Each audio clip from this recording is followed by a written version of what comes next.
Hello, everyone. Thank you for being here with us today.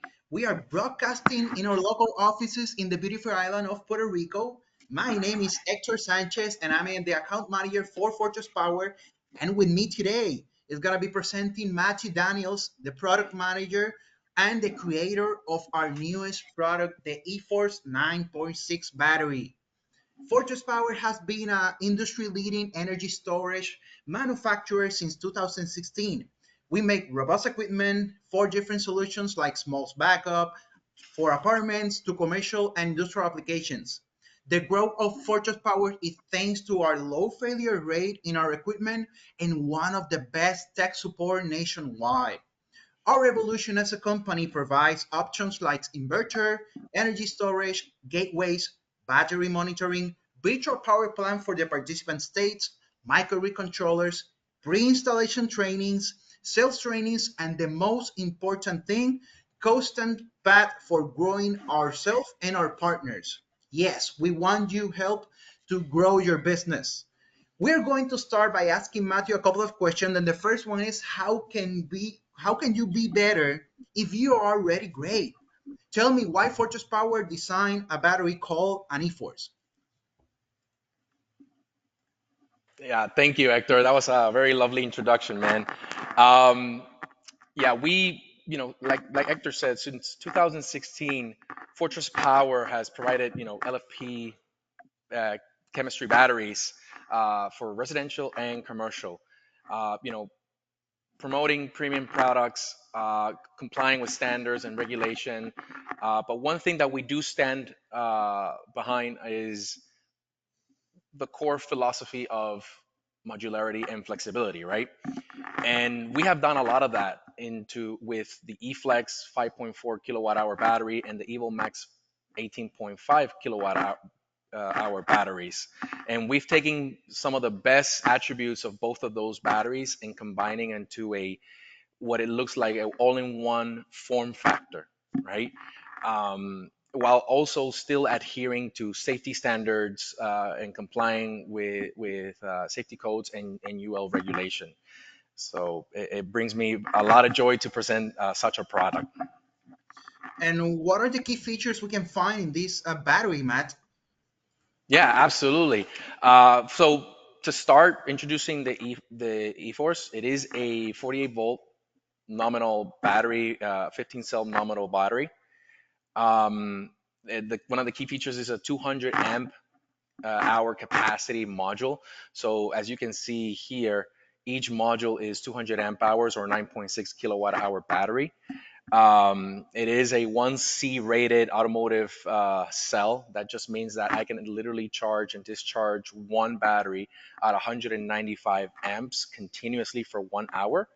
However, we do have a recommended charge to comply with our warranty and life cycles, right? It is 20 amp of charge with a zero point 0.6 C, and then 160 amps for the discharge side, right? It is IP65 rated, so you can do indoor and outdoor applications. And it has a zero point 0.2 cell failure rate, like Hector mentioned before. It's taking into account a lot of the components we already use in eFlex and the EvoMax. And to comply with today's standards, we have the e-stop.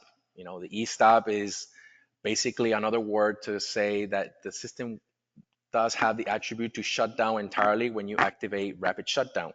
A little bit of context to that is before, when you had to engage in rapid shutdown, the code basically mandated that PV, right, shut down and you don't have output voltage, uh, open circuit voltage, right? But when you initiate now rapid shutdown, that doesn't take into account the disconnect of the inverter side when we're talking about hybrid inverters, right? You can still have the output, the 240 volt output of the inverter, and still supply power to the property. With a complete e-stop, you basically disengage your entire system to make the system more safe for first responders on to mitigate in a hazardous situation. The battery is CEC listed, and is UL 9540 DC ESS compliant, right?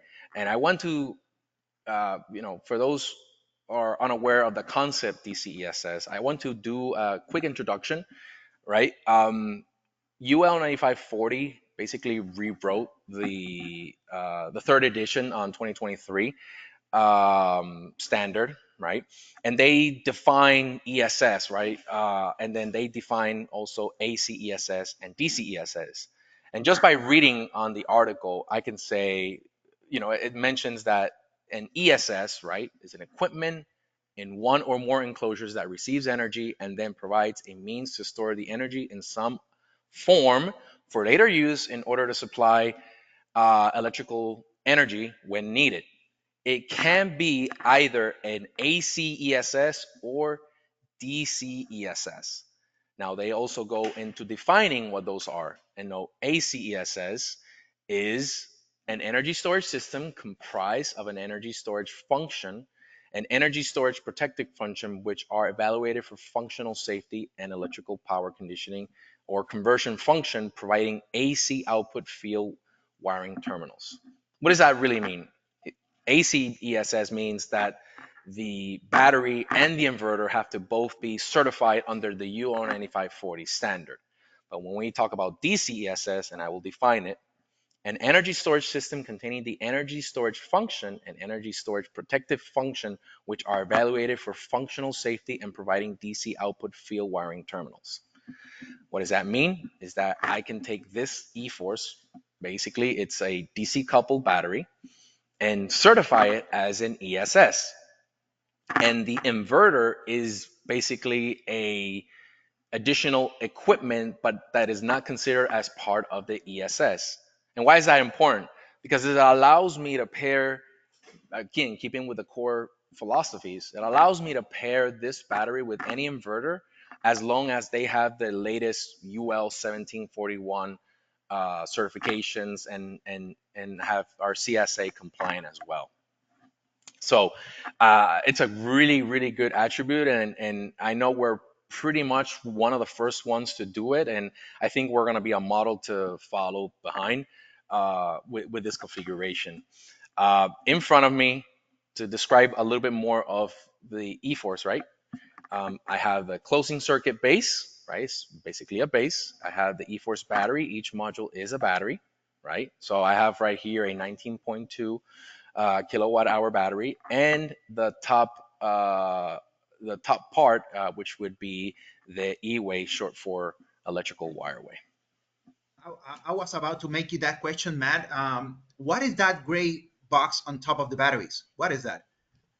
Sure. Yeah. So the eWay, right, short for electrical wireway, basically sits on top of the battery to close the circuit, but it allows access for all the wires and to go inside the battery to connect to the inverter.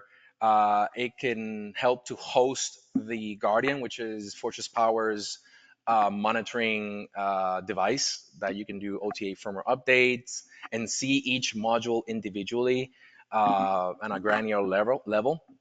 It has a 750 amp bus bar to allow you to pair these batteries uh, with other eForce batteries, assuming they have an eForce, right? They Yes. have, yeah, they have, yeah. It's amazing, man. This power switch, as you can see here, is the one that turns off and on the eWay, and it's the one that's gonna serve as the e-stop. So it's gonna disconnect the battery from the inverter, and then you have some circuitry boards that are gonna allow you to pair the batteries with other batteries for the communication purposes and pair the battery with the inverter when you're doing closed loop communication.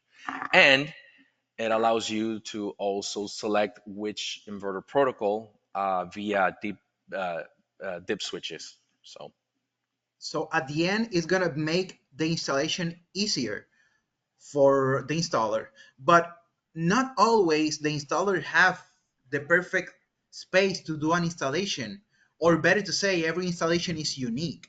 What are the different installation configurations we can do with the eForce, Matt? yeah, absolutely. you can have, sorry, you can have a ground mount configuration. Basically, you can anchor the base on a 6-inch concrete slab, right? Or you can wall fix it right on a garage. Since the form factor is 19.2, you can basically use the included stainless steel legs that will be installed in the base, and then just wall fix the batteries into the wall, right? Or you can wall mount it, right? As you can see on the right here, it will hold two batteries. Uh, uh, it, it does have a load bearing weight for the two batteries, or one battery. You can wall mount one battery or two batteries. And I say this because I know there's other jurisdictions that, for example, might be considered flood zone areas, and they require the batteries to be installed, X amount of feet off the ground. So maybe you want to install 19.2 kilowatt hours, but because of that distance that you have to have from the ground to the battery, you can say, okay, well, I'm just going to have two 9.6 with an eWay, let's say 3 feet above the ground to comply with those. Nice, nice. And how many batteries I can start vertically? Yeah, you can actually stack vertically 28.8. That would be three batteries, right? You can do from 9.6, which is one battery, 19.2, two batteries, or three batteries. Um, that would be 28.8, and still complying with NEC code of the that mandates that the highest disconnect switch in its highest position cannot surpass 6.7 feet. Yeah. Nice, that's great. So, And also, I don't mean to interrupt you. Sorry, Hector. I also, you can do up to 153 kilowatt hour of battery, so that would be 16 batteries. So if you were to do 9.6, that's essentially 16 batteries of that. If you do 19.2, right, you would do eight of those, and then if you do 28.8, you can do five of that. nice, nice, Matt. So since this is a DC coupled battery, how does the inverter fit in here? Where I can add the inverter? Sure. Yeah. The DC couple battery, taking into example our Fortress Power MV 12K inverter, you can stack the inverter on the side and then just run, DC cable, 3-aught cable into the inverter, 3-aught to 4-aught cable into inverter. Or the eWay does actually also have a top cover access. Basically, it's a platform that you unscrew, and our newest iteration of the MV, new batches coming in, will also have this bottom that will basically you can take off, and then the inverter can sit on top of the eWay, um, and still be outdoor rated installation. So you can stack it on the side or on top of the eWay to maximize that space, and have an all-in-one ESS kind of four factor. Well, DC ESS with the battery, but adding the inverter, have the entire system to look all in one. That's great. So can you show the audience or have a document that can show the connection between the inverter and the eForce? Sure. Yeah. So when you basically open the eWay, right? The eWay is gonna be your main gateway to do all your connections, right? You have the 750 amp bus bar here, and then that's going to basically connect to the battery port of the MV. So to be clear, this square right here is referencing the internals of the MV inverter, right? When you open the wire cabinet.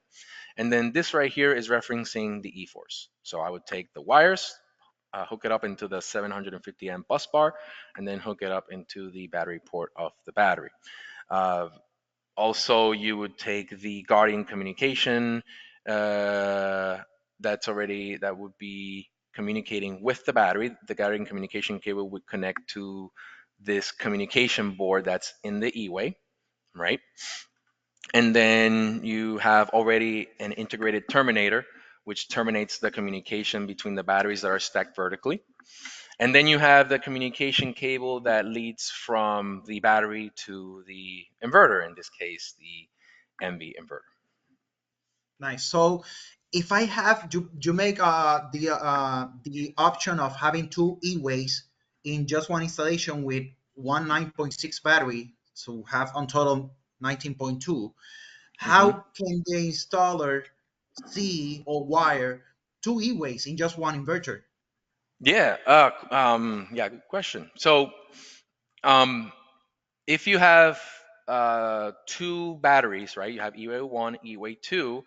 Essentially, you could basically take these two and paralleling into the MV12K, since the MV12K has two battery ports, right? But if you choose another inverter, then you could just bus these together and then land a cable into the inverter, right? Um, and then you would remove the terminator from the first battery and then connect the battery to battery RJ45 cable that's already included into the other E-way, and then take that terminator and plug it into the second E-way, right? Then you would proceed to with using your primary battery, uh, connect it to the battery communication cable from battery to inverter to the inverter. Okay, and I will add, it also has something called a relay cable. So in when rapid shutdown is initiated, it will basically help for the master battery to communicate to the secondary battery, so master and secondary battery shut down at the same time. Nice, nice. So, speaking a little bit about our customers, usually the usual household needs some key products in functionality. Can you tell me more about the loads that the E4 can handle in a household? Sure. I was taking a quick look at the spec sheet. The one eForce can output 195 amps. That's the equivalent of 9.3 kilowatt hours continuously. Um, if you stack, if you were using stacking the battery on top, the output will go to 250 amps, right? So that's about 12 kW. But taking that same model, right? If you do 19.2 but on a horizontal configuration right here, you can see that the output of the battery actually doubles. So it just depends on what the low capabilities are and what your inverter is. But you could actually total, 9.3. That would be a total of 18.6 when you're doing a horizontal configuration, right? You can power anything from, your TV, LED, HVAC systems, garbage disposal, pumps, heat pumps as well. Um, so yeah, Mm, eventually so every any to keep in mind, not a lot of this has, not all at the same time. There's some power capability, and that's more related into the inverter side, right? But that the battery can do it, absolutely, yeah. So, but yeah. you talk about a lot of heat heaters, so that's a lot of Hmm. power that we output in there. Talking Hmm. about heat, how does the eForce mitigate cold weather if I'm in a area that is really cold and you can see on the states?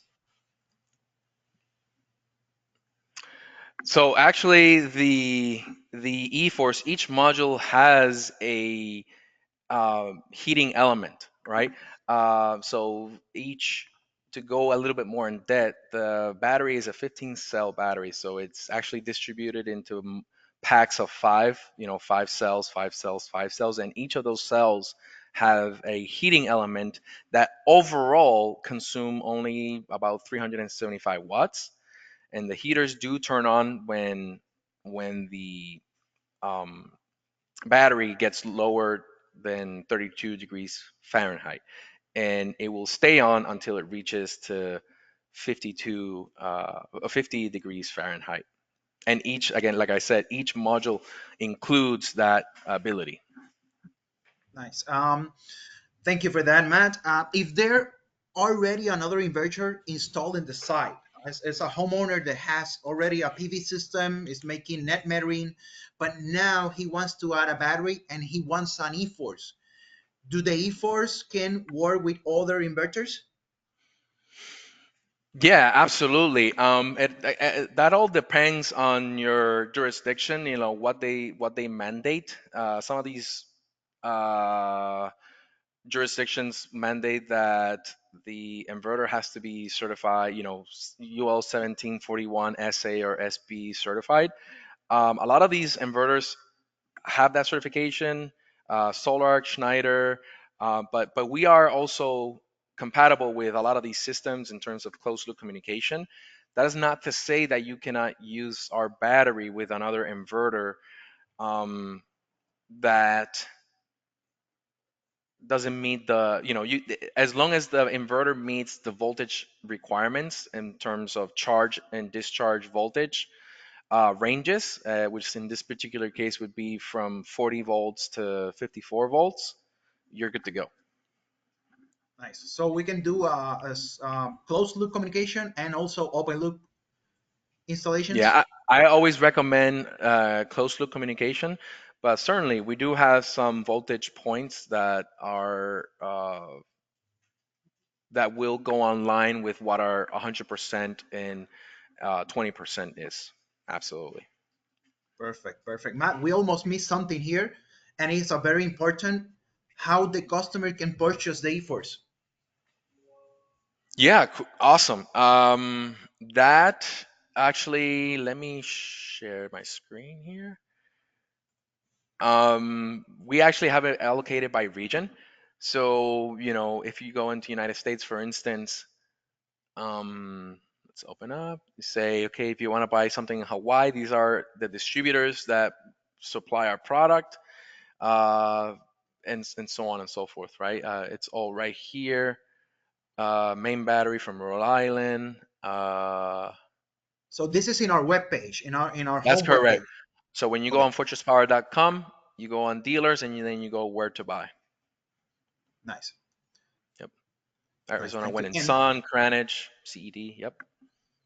nice. Oh, and also, what is the warranty of this battery? What warranty with Fortress will gave to this solution? Yes. So we are warranting the battery 10 years, 8,000 cycles. Okay. Perfect. And yeah, and that is charging and discharge, taking the battery to 100% down to 80%.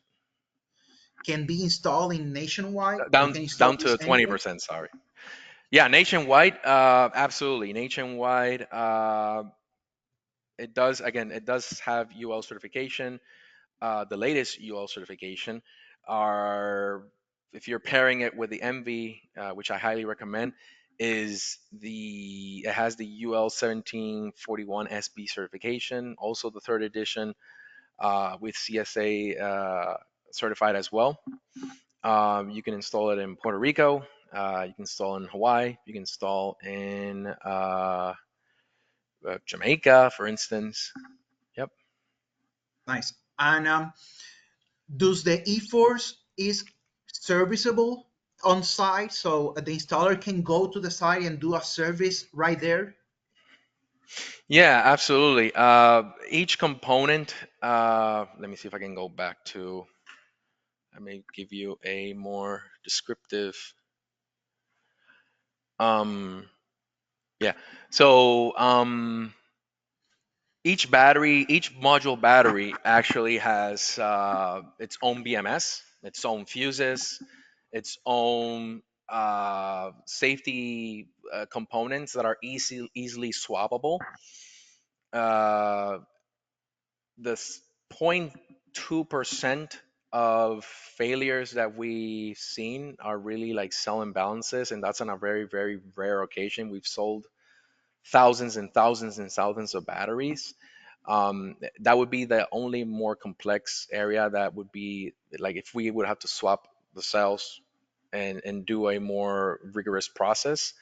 Uh, we can certainly do that, but everything is removable and swappable in under 30 minutes. So Nice.